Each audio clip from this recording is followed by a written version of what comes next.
So show us what you just did then. You turned the lubricators off there. Yeah. And there. A little needle valve in it. Right. So you can, with the drip feed, you can regulate how much you want. If you've got a big hefty job going, you can increase the oil flow, because they're only plain bearings.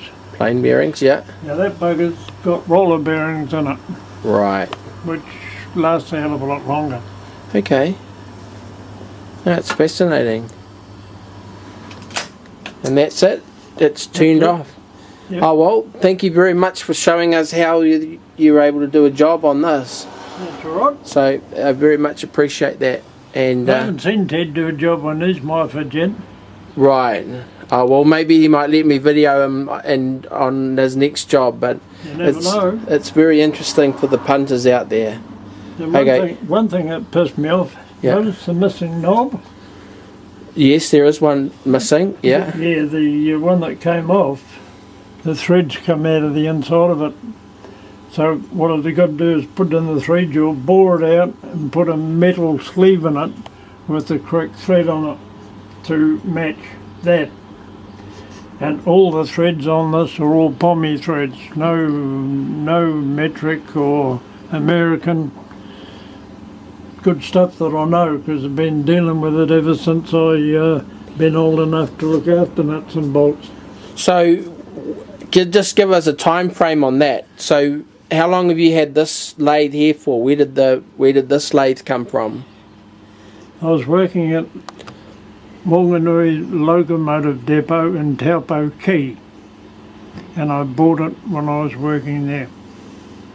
So that was, I started work in 1953, worked 5 years where I served my apprenticeship.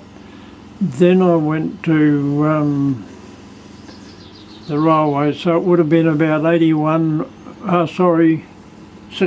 or 62. And you've had it ever since? Yes. So today's 2015, and so you've sort of been, have you started in 53? Did you start in 1953? Yeah, as an apprentice. As an apprentice. Let's say 1955, 1 year or 2 years into it, 1 year to finish it off. 55, so that will bring you, so 60 years. Yeah, so 60 be close to it. And what have you done maintenance-wise on it? I suppose that you've replaced the belt, this belt here. Yeah, it's had a few belts over the years. Right. I haven't had to put a new clutch lining in there. Right. Have these bearings been looked at any stage? No, never needed to Is that open right? them up. Okay. No. And can I ask, have you ever had an accident with it where you've broken something or... Well, probably have, but I don't want to remember it anyway. You don't want to remember it? No, that's good. No, you're probably right. I just noticed a couple of these trains above your... So what's the history of this train here? Well, the station is Tokoroa, I think, if I remember rightly. And it's that's a JA, is it? Yeah, oil-fired. And oil-fired, and what about this one next to it? Yeah, well, that's another J. I don't know where the hell it is. It's got a Vanderbilt 10. It looks like it might have coal in it, actually. No, that's fascinating. And the other one, I don't know where the hell that came from. Probably an American locomotive, I think. Right. It's got Canadian National written on the back. Canadian, yeah, that's right. Okay, well, we'll turn this off now. So that's 3 little short videos just giving us a bit of an introduction to the lathe. I actually quite enjoyed doing this, Don. Good on So you. maybe next time we can do something else just to introduce lathes, because it's interesting to me. You never My know. mechanics, I'm 46 now, and I've never had a lathe as part of my inventory.